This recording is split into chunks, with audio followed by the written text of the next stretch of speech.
Hello. Do you think a plant's true strength lies only in the stems and leaves visible above ground? In reality, the true engine of life is hidden beneath the soil. With just a few cents worth of dry yeast and sugar, you can surprisingly stimulate root growth. Scientifically, it has been confirmed that root mass can increase by up to 30%. Many people rush to buy chemical fertilizers, but this method is different. Let me show you the power of live yeast that you can never buy in a store. Why do ingredients found in your kitchen exert a stronger force than commercial fertilizers? Let's explore the world of root biology together, a world that most people overlook.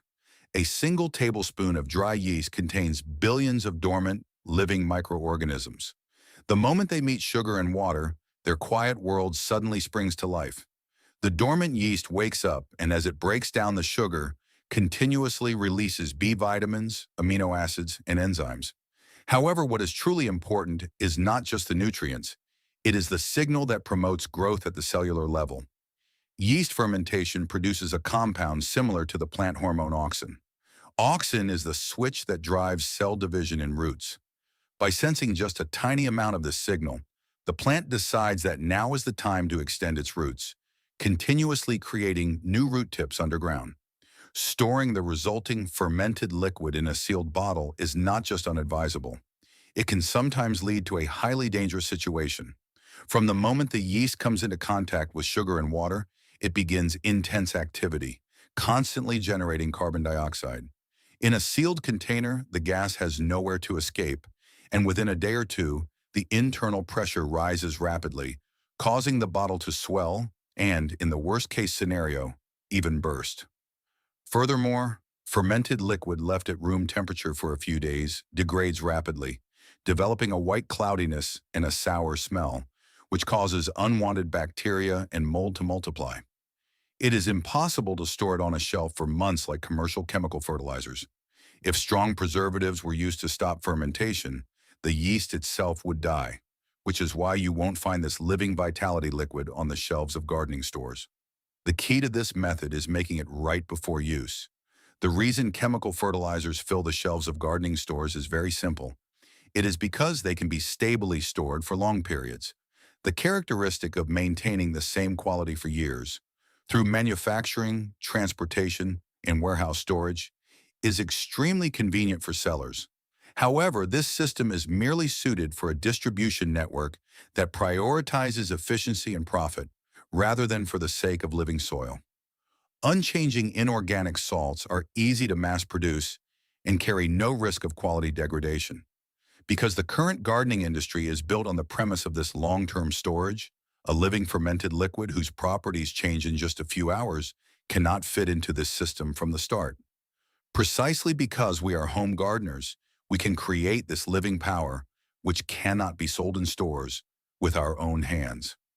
Now let me introduce a recipe for fresh fermented liquid that we can make at home. First, prepare a clean container and pour in exactly 1 liter of lukewarm water. The water temperature is crucial here. Adjust it to a temperature close to human body heat, feeling just slightly warm when you dip your finger in.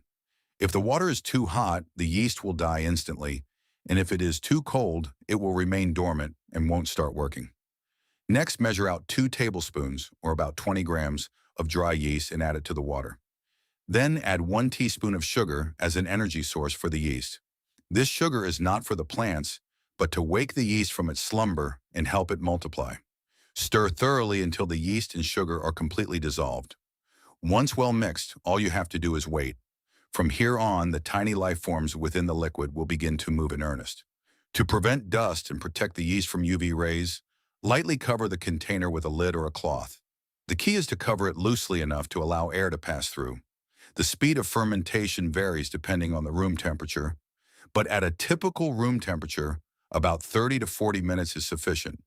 The yeast will rapidly multiply in the liquid, small bubbles will rise to the surface, and eventually a thin layer of foam will begin to form.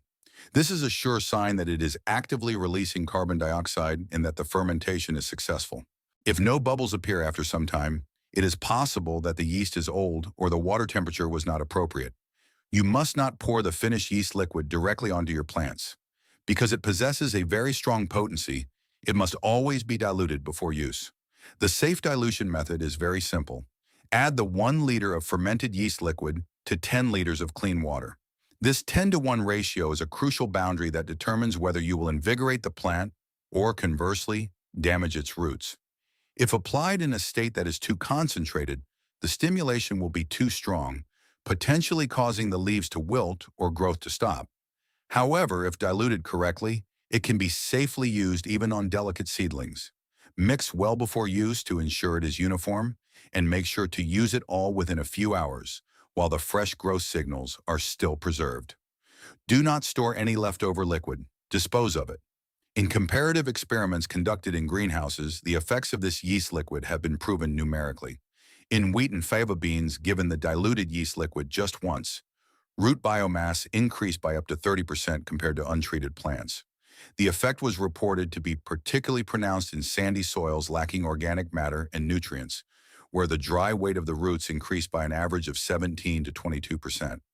Even in time-lapse measurements, plants given the yeast liquid actively spread their fine roots deeper and further during the first week. With sufficient root expansion, the number of stems and the weight of the wheat increased by 28%, and the weight of the fava bean pods also increased. The data clearly shows that the root changes occurring underground are directly linked to an improvement in the final yield. However, this does not mean that exactly the same results will occur in every garden. The action of yeast fermentation varies greatly depending on the existing soil environment. In poor soil or nutrient-deficient environments, the vitamins and enzymes contained in the fermented liquid strongly boost root growth. On the other hand, in fertile black soil, rich in organic matter, dramatic changes may not be seen because many microorganisms are already present. Additionally, fast-growing vegetables like tomatoes and beans will start extending new roots in a few days, but the changes are more gradual in slow-growing crops. Environmental conditions such as temperature, soil hardness, and moisture levels also have an impact. In clay soils or overly wet areas, yeast can sometimes cause excessive fermentation, so it is important to adapt to the specific characteristics of your soil. At the end of summer a few years ago, Mr. Sato, an avid home gardener, faced a major failure when his tomatoes completely weakened due to extreme heat and a lack of care. The leaves had turned yellow, the stems were drooping lifelessly, and they were in a state where there was no choice but to pull them out and dispose of them. Pinning his last hopes on it, Mr. Sato made the yeast-fermented liquid and quietly poured it at the base of the plants. A few days later, new white roots began to grow near the surface of the soil, and new green leaves slowly began to unfurl from among the dying ones.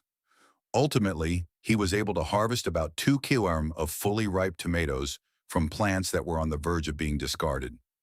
This astonishing recovery has actually happened for many people who have practiced the correct method. After being given the fermented liquid, plants will send out clear signs. Roots that have vigorously sprung into action will multiply into fine white roots near the soil surface. The color of the leaves will change to a deeper green, and the entire plant will look as if it has straightened its posture overnight. Sometimes a faintly sweet scent of fermentation will drift from the base of the plant, which is proof that the yeast is working underground. However, if the dilution is insufficient, the tips of the roots will turn brown and the leaves will wither, so adhering to the correct ratio is an absolute requirement. When the harvest season arrives and the weight of the fruit changes surprisingly, it won't just be numbers. The very sight of the plants that have stood back up and grown vigorously will prove the undeniable effectiveness of this living liquid. Currently, in the world of home gardening, interest is beginning to shift from an era of relying solely on chemical fertilizers to methods that draw out the power of nature using familiar ingredients. What is truly important is not just the leaves and fruits above ground, but nurturing the invisible world quietly moving beneath the soil. What you give to the soil today will create tomorrow's wonderful harvest. Please try this kitchen secret, which has been right nearby all along in your own garden. If you try this method, please let me know in the comments section what changes occurred in your plants. If this story has changed the way you look at the plants and soil growing in your garden, please subscribe to the channel and give it a thumbs up. We are unearthing truths that have been buried in history and common sense. Let's cultivate the future together. The next treasure trove of knowledge will open soon. I'll see you in the next video.